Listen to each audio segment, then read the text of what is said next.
உங்களோட இமி. இது நம்ம கிரேசி லிட்டரேரியன் சேனல். மீண்டும் மகிழ்வாக தான் அடுத்த வீடியோ போடணும்னு நினச்சிட்டு இருந்தோம்.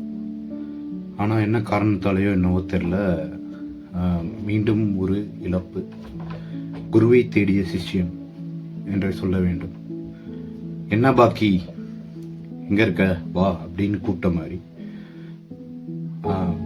குரு சிஷ்யனையும் அழைத்து கொண்டுள்ளார். பாரதி ராஜா அவர்களின் முதல் சிஷ்யனான பாக்யராஜ் ஐயா அவர்களும் மரணமடைந்துள்ளார். மிகவும் வருத்தத்துக்குரியது. இந்த எழுத்தாளர்களுக்கும் கலைஞர்களுக்கும்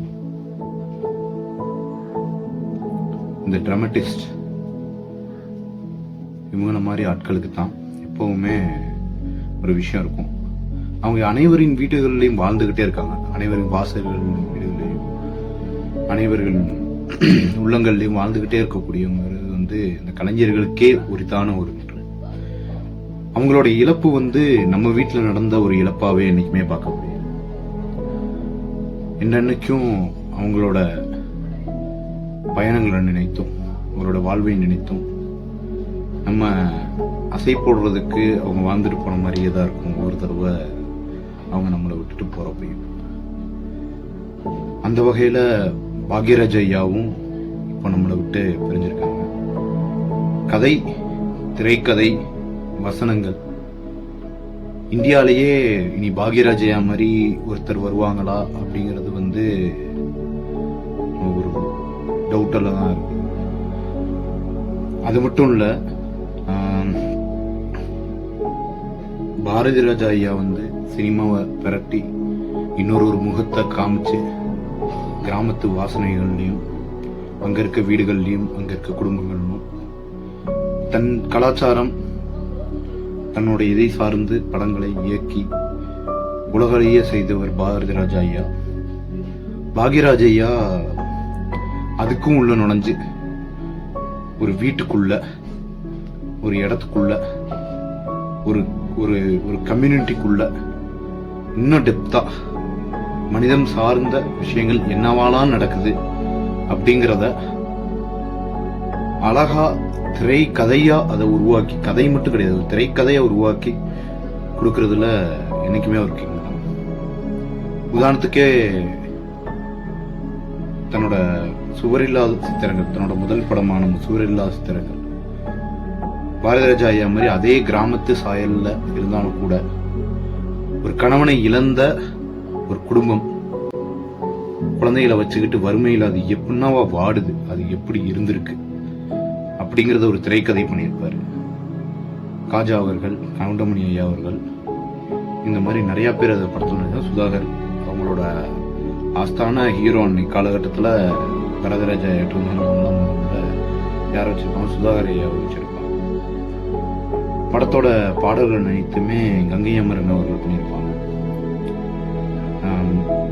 அந்த மாதிரி விஷயங்களா இருக்கட்டும், இல்ல இன்னும் டெப்தா சொல்லணும்னா அந்தையல் நாட்கள், இன்னும் ரொம்ப சிம்பிளா பாரதி ராஜா ஆயிட்டு தான் வந்திருக்கேங்கிறத அழகா காட்சிப்படுத்தி இருப்பாரு. அதை எப்படி பார்க்கலாம் அப்படின்னா, ஒரு அவர் நடிச்ச பாக்யராஜ் ஐயா நடிச்ச படமே இருக்குது. ஒரு 2 நாளைக்கு முன்னாடி கூட அந்த புதிய வார்ப்புகள் படத்துல கூட அவர் தாலிய கடைசியில அந்த கேரக்டர் ஹீரோயினோட கழுத்துல புடுங்கி புதிய வார்ப்புகளா அதை உருவாக்க முடியும்னு சொல்லி இவர்கள் எல்லாரும் புதிய வார்ப்புகள் அப்படின்னு சொல்லி இந்த கதையை முடிச்சிருப்பாரு பாரதி ராஜா ஐயா. அந்த கதையை அப்படியே கான்ட்ரடிக்டரியா அந்த கதையை அப்படியே ஒரு இதான் அந்த தாலியை மையப்படுத்தி ஒரு பெண் எவ்வளவு அதை ரொம்ப இம்பார்ட்டன்டாகவும் ஒரு உறவை எவ்வளவு மதிக்கக்கூடியவளாகவும் இருக்கிறாங்கிற மாதிரி அந்த கதையை காட்சிப்படுத்தியிருப்பாரு பாக்யராஜ் ஐயா. இது 2வது படமா அனைவரும் பார்க்க வேண்டிய படம். பாக்யராஜ் ஐயா யாருன்னு இன்னைக்கு இருக்க கிட்ஸுக்கு அவரை பார்த்தா ஏதோ வருவாரு, சும்மா முருங்கா காமெடி சொல்லுவாரு, சொல்லுவாரு அப்படின்னு காமெடி பண்ணிட்டு போயிடுவாங்க. ஆனா வெறும் அதுக்குள்ள அடக்கக்கூடிய கலைஞரே இல்லை பாக்யராஜ் ஐயா. இன்னைக்கு இருக்க உங்களுக்கு படிக்கிறவங்களுக்கு ஒரு சினிமாட்டிக்கா படங்கள் பார்க்கணும்னா பாக்யராஜ், பாரதி ராஜா, பரத்ராஜ் ஐயா, பாலு மகேந்திர ஐயா நான் நம்பர் 1 நம்பர் 2 இது பண்ணி சொல்லல. பட் ஆனா இவங்களோட படங்கள், பாலச்சந்திர ஐயா மாதிரி இருக்கவங்களோட படங்களை வந்து பார்க்கணும்னு சொல்றேன். என்னால இன்னைக்கு இந்த சோகத்தை வந்து என்னால ஒரு எழுத்தாளனா, நானும் ஒரு இலக்கியவாதியா என்னால இதை வந்து ஜீரணிக்க முடியல. ஏன்னா அவங்க வந்து when some person passes away, especially நான் என்னோட என்னோட அப்பத்தா வந்து இறந்தப்ப நான் தான் நினைச்சேன், அவங்க இறக்குறப்ப நம்ம எதை லாஸ் பண்றோம்னா, அவங்க அத்தனை காலகட்டம் வாழ்ந்த அவங்களுடைய வாழ்க்கையும், அவங்க சார்ந்திருந்த அந்த கலாச்சாரத்தையும், அவங்க சார்ந்திருந்த அவங்களோட ஒப்பீனியனான விஷயங்கள் அனைத்தையும் ஒரு இழக்கிறோம்னு நான் நினைக்கிறேன். ஏன்னா அடுத்தடுத்த ஜெனரேஷனுக்கு அது பாஸ் பண்ண வேண்டியது. நாளைக்கு எனக்கு பேரன்களோ பேத்திகளோ பிறந்தா அவங்களுக்கு சொல்ற கதைகள் வந்து எங்க இருந்து இருக்குன்னா, நான் எந்த வாழ்க்கையை வாழ்ந்து வந்தேனோ அதை நோக்கிதான் இருக்கும். என்னுடைய பையனுக்கும் என்னுடைய இதுக்கும் எனக்கு இனி திருமணமாகி என்னுடைய பையனோ பேரனோ பிறந்தாங்கன்னா அவங்களுக்கு கதை சொல்றதுக்கு, அவங்களோட வாழ்வை சொல்றதற்கு என்னுடைய அப்பத்தா இல்லைன்னு அர்த்தம். ஒரு வீட்டுல ஒருத்தவங்க வாழ்ந்தா அவங்களுக்கே இவ்வளவு விஷயம் இருக்குதுன்னா, ஒரு கலைஞர்களா இருக்கக்கூடியவங்களுக்கு எவ்வளவு விஷயங்கள் அவங்க இது பண்ணிட்டு இருந்திருப்பாங்க. ஒன்றும் இல்லைங்க, முந்தானை முடிச்சுன்னு ஒரு படம். அந்த படத்தோட காட்சி அமைப்பே அவ்வளவு அழகான ஒரு திரைக்கதை. 2வது கல்யாணம் பண்ணிக்கிட்டா தன்னுடைய மகனுக்கு வந்து அந்த சித்தி நல்லா பாத்துக்க மாட்டாளோ, தன்னுடைய மனைவி 2வது மனைவி நல்லா பாத்துக்க மாட்டாள்.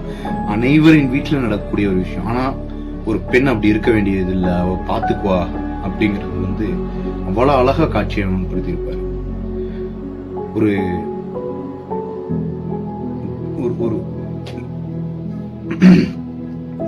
ஒரு ஒரு பிரேக்கிங் சீனா அந்த இன்டர்வல் சீனை வச்சுக்கலாம். அந்த குழந்தைய அவ தாண்டுவாளா தாண்ட மாட்டாளா அப்படிங்கிற ஒரு சீன் போதும். பாக்யராஜ் யாருன்னு காமிக்கிறது. ஒரு கைதியின் டைரி கதை, திரைக்கதை, வசனம் பாக்யராஜ். மீண்டும்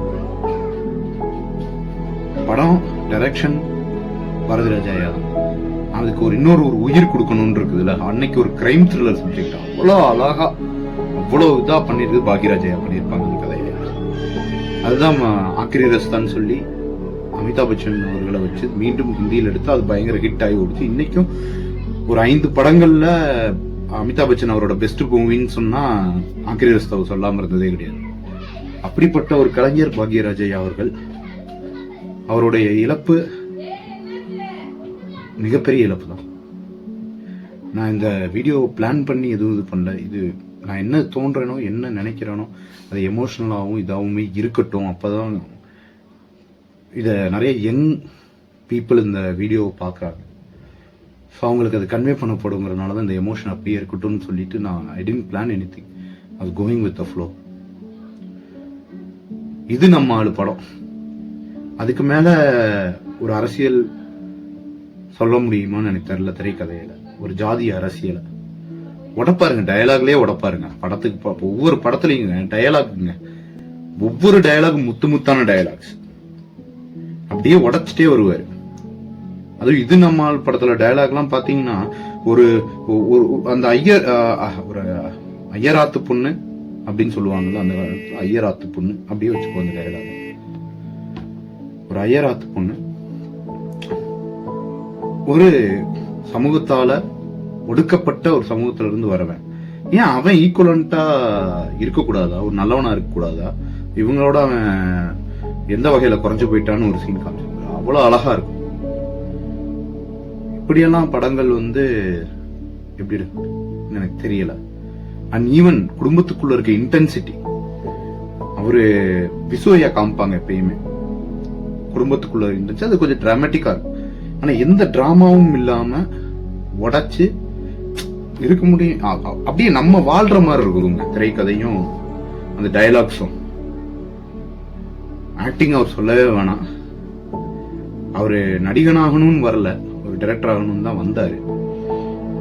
ஆனா பாரதிராஜா அவர்கள் வந்து ஒரு நடிகனாவும் அவரை மாத்துறாரு புதிய வரப்புகள் படத்துல. அதுல கூட அவர் டப்பிங்ல கங்கையம்மன் சார் தான் டப்பிங். அதுக்கப்புறம் என்னால ஒரு படத்தை இயக்கவும் முடியும், நடிக்கவும் முடியும்னு சொல்லி அவர் நடித்த அத்தனை படங்களுமே நமக்கு ரொம்ப ரொம்ப ஃபேவரேட்டா இருக்கும். ஒரு காதல் கதையா இருந்தா கூட அதுல ஒரு கருத்து வச்சிருப்பாரு. அதுக்குள்ள இருக்க எமோஷன் நம்மளால பார்க்க முடியும். டார்லிங் டார்லிங் படம் கூட அதுக்கு நல்ல உதாரணம். இல்ல இன்னும் கொஞ்சம் தாவணி கனவுகள் படமா இருக்கட்டும், அதுல சிவாஜி கணேசன் ஐயா நடிச்சது, இப்படின்னு பல படங்களை நம்ம சொல்லிக்கிட்டே போலாம். ஸோ மீண்டும் கிரேசி லிட்டரேரியன் சார்பாக பாக்யராஜ் ஐயா குடும்பத்தினருக்கும் அவரை பிரிந்து வாடக்கூடிய ரசிக பெருமக்களுக்கும், என்னை போன்று கலையை ரசிக்கக்கூடிய ரசிகர்களுக்கும், திரையுலகை that is a screen, the fourth wall, அதை பார்த்து ரொம்ப திகைத்து அதிலேயே மூழ்கி கிடக்கிறவர் என்னை போன்ற இலக்கியவாதிகளுக்கும் மீண்டும் எனது மன வருத்தத்தையும் அவர்களுக்கு ஆறுதலையும் நான் தெரிவித்துக் கொள்கிறேன். அடுத்த வீடியோ 2 பேரை பத்தியுமே பண்ண போறோம். பாரதிராஜா ஐயாவோட ஒரு 5 படங்களும், பாக்யராஜ் ஐயாவோட 5 படங்களையும், குறைஞ்சது 5 இல்ல 10 படங்களையும் நாங்க ஒவ்வொன்னா பாட்டா ஏன் அவங்க இவ்வளவு பெரிய லெஜண்ட்ஸ் அப்படின்னு இன்னைக்கு இருக்க ஜெனரேஷனுக்கு நான் ப்ரூவ் பண்ணி ஆகணும். அதுதான் ஒரு பேராசிரியராகவும் ஒரு இலக்கியவாதியாகவும் என்னோட கடமைன்னு நான் நினைக்கிறேன். அனைவருக்கும்